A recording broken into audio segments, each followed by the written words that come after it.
Hi everybody, it's Laura. Thank you so much for joining me on my channel. Today I have a layout that I made using the February Shimmerz Color Kitz collection. For this layout, I'm going to use a whole bunch of strips of pattern paper. You can see those to the right of my mat. And then I'm going to paint up a whole bunch of hearts and layer them together to make some embellishments for my layout too. Recently, we started doing some long overdue repairs to our house, and that has been taking up a lot of my time. And just as we're starting to get things back to normal, not 100%, but we're getting there, I came down with COVID. So that's why you can see that there's a mask to the left of my mat. I had a week off from work, and of course, a day after I started the vacation, I realized that I had COVID. So it definitely slowed me down for a couple of days, and I didn't get nearly as much done as I had hoped to over my vacation, but I'm feeling better now, and so hopefully I can get some of these videos up on my channel for you. This layout was really fun to make. I used some nested heart dies, and I cut watercolor paper in a number of different sized hearts. I also had a scallop die that was a different set of nested dies, but I found that there were a couple of hearts that looked really nice along with the other regular hearts, so I'm going to work a couple of those into my layered hearts as well. I used all of the colors that were in this month's kit to make these hearts different shades of pink. So I started off with First Blush. That's the very light pink color. That's an Inklingz. And then I also used a Creameez called One Hot Mama, a Coloringz called Pretty in Pink, and one of my favorite colors is the Vibez called Gladiola. That's that really beautiful bright pink color. I just absolutely loved that color. And then a brand new color is Cardinal Sin, and that's a color splash. And I love the color splash colors because I can also use those on my gel plate and it gets some really nice results.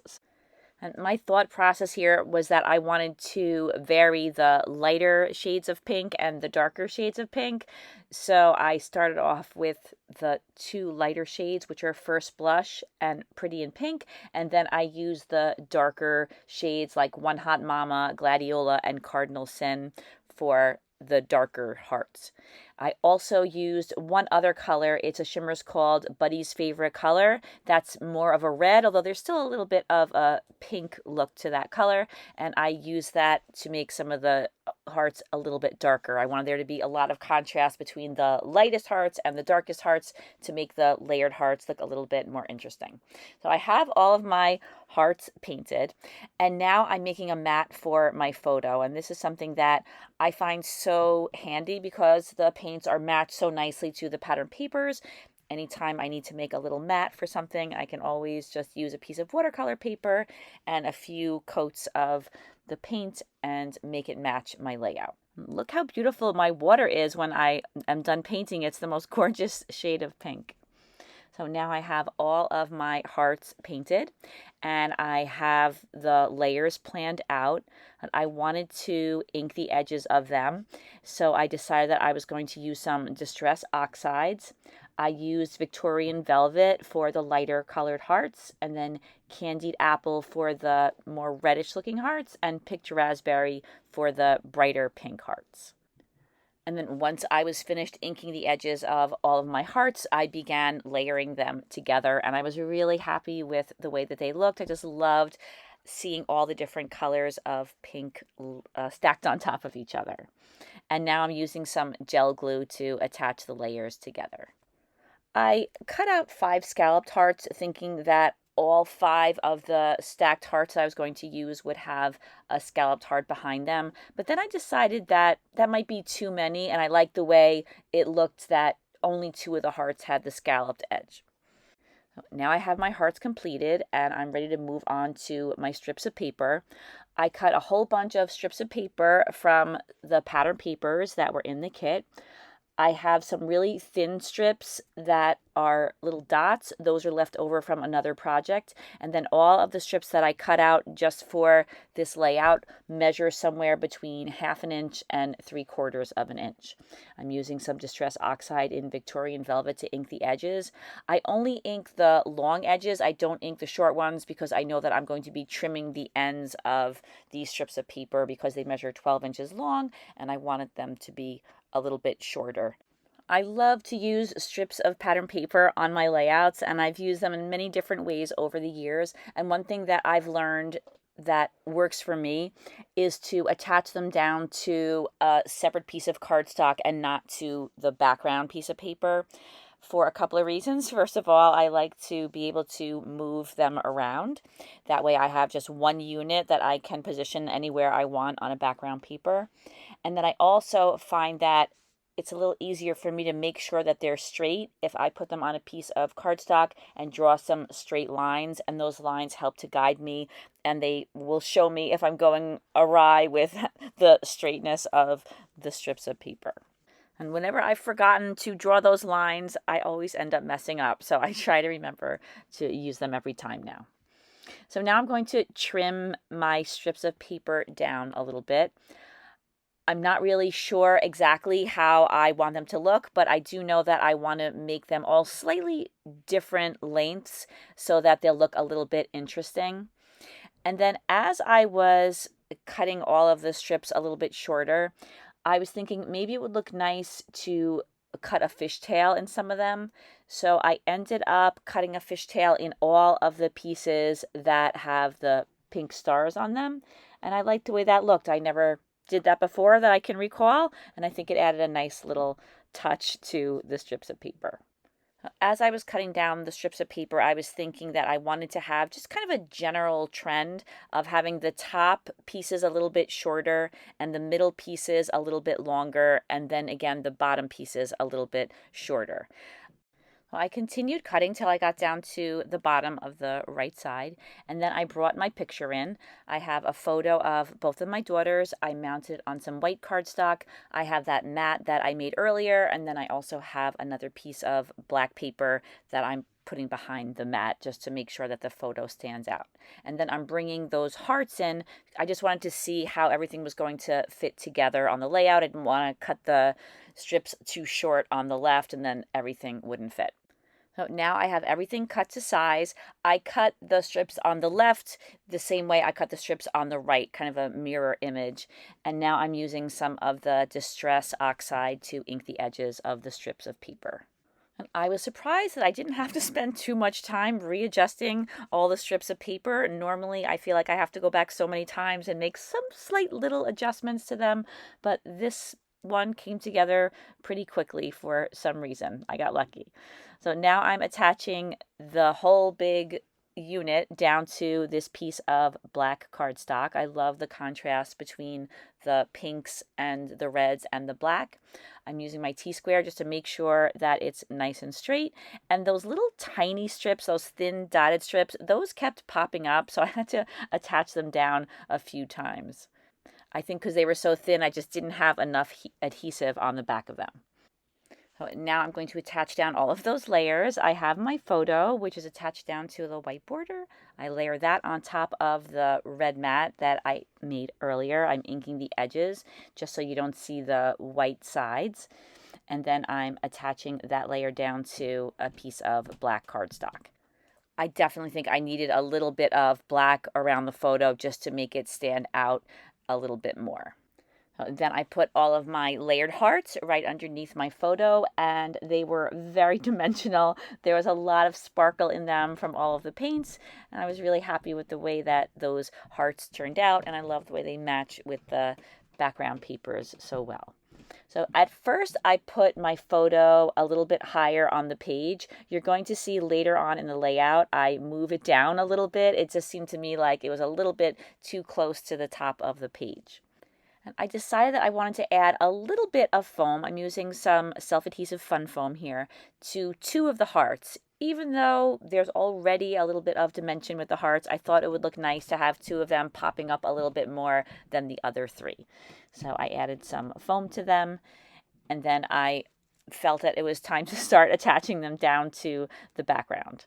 So I'm using some ATG adhesive here, but I went back with some wet glue later on because they definitely needed a little bit of extra stickiness on them to keep them attached down to the layout. And once again, I'm using my T-square just to make sure that everything looks lined up. And here I'm not only using the T-square to make sure that things are straight, but also that they're centered, because I wanted to make sure that the center heart was in the middle of the layout. This is the kind of layout where I definitely don't want to look later and see that the heart that was supposed to be in the middle of the page isn't exactly in the middle of the page. I've had that happen to me before. So I am using some of the ephemera pieces from the kit. This XOXO I thought looked really nice right on top of the photo. So I put a little bit of extra cardstock on it because I know that I'm going to pop it up on some foam. And then I added the same fun foam to the back of it. And then to add a little bit more to the page, I began trying out some of the ephemera pieces from the kit. There were some really pretty flowers that I thought looked really nice with the hearts, so I knew I wanted to include those. There was a chocolate bar. There was also a drink. I also included some dice. And then there was a cell phone, and it said "call me" on the side, which didn't necessarily go with this particular layout, so I decided to just trim that off and then tuck the cell phone behind the dice. And then also to the right of my photo, I have that really awesome ephemera piece that has all the heart-shaped balloons with little sayings on them. And of course, because it's my style, I do end up moving a few things around, but I was in general happy with where everything was positioned, so I began attaching everything down. This photo is of both of my daughters. This was taken 10 years ago. It's hard to believe it was that long ago, but I really like this photo. It's a candid one that I took one day when we went to some kind of a fair, and it just, I think, captures how much fun they were having, and I really like this photo. I am not able to access most of my photos right now because I have a whole bunch of stuff stacked in front of them because we emptied everything out of my daughter's room to do the floors. So I had a couple of photos that I was able to get to, and I was so happy that this is one of them because I really do love this photo. The title of this layout is My Girls. I used some thickers that I had in my stash to spell that title out. These letters are black with some really teeny tiny little polka dots on them, and I thought that they looked so nice together with the pattern papers and the colors that are in this collection. I moved the flowers from underneath the hearts to on top of them. I thought that that looked a little bit better. And then I also added one of the dots from the kit to the right-hand side of the photo. And then I have a couple of die-cut hearts that I painted in different color paints from the kit, and I kind of sprinkled those around the layout. I just felt like I wanted a little something more to embellish it. And then after I placed these hearts on the layout and then used some adhesive to attach them down, I was thinking that I had to add my very favorite embellishment, which is photo corners. And I like to use this EK Success punch. I use this piece of paper that I used on another layout to punch out some photo corners. And I punched out 4, not realizing that I really just needed 2 because the bottom 2 corners of the photo are covered up. So I inked the edges of both of these photo corners and then I put them in place. And one of the things I like about adding photo corners is that you can add another color right near your photo, and I also like adding a detail near the photo. So another thing that I was thinking of was that there were some leaves that were tucked behind the hearts, and I thought that was a bit of a waste since I thought that I could use one of those leaves on the other flower. And then after I tucked the leaf on the flower on the right, I began adding some of my favorite finishing touches. I started off with some self-adhesive pearls, and I placed the pearls on those hearts that I had just placed down on the layout. I just wanted to add a little bit of detail to them. And then I put some slightly smaller pearls on the 2 photo corners. As I was looking at the layout, I got the idea that I wanted to add a smaller strip of paper in the center on the top and the bottom of the area where I have the strips of paper. So I decided to use a border punch. I punched out one for the top, one for the bottom. They're the same size. I inked the edge, and then I tucked the border strips underneath the strips that were already there. And I think that just added a nice little finishing touch. And I think the fact that it's smaller than the other strips just kind of makes the layout look a little visually better. I can't really explain why I think that, but that was my thought process. And then I used my T-square to make sure that the strips were lined up with each other. I realized that I didn't have any hearts underneath the title, so I was thinking that I could put a couple of small hearts down there just to make sure that the hearts were balanced on the page. And then once again, I grabbed some self-adhesive pearls and added those to the 2 hearts. I love this disco ball from the kit, so I added that at the top of the layout. And then you'll notice on the final photos that I added a few bows to the layout as well. I thought the bows would add a nice little final touch to the layout. So thank you very much for watching this video. I really hope that you enjoyed it. If you take a look in the description box, you'll find the link to the Shimmerz shop. You can purchase any of their beautiful collection kits. The March one that's coming out is absolutely gorgeous. You probably want to check that one out too. Well, thanks again for watching, everybody. I hope you have a fantastic day, and I hope to see you again soon. Take care, everybody. Bye-bye.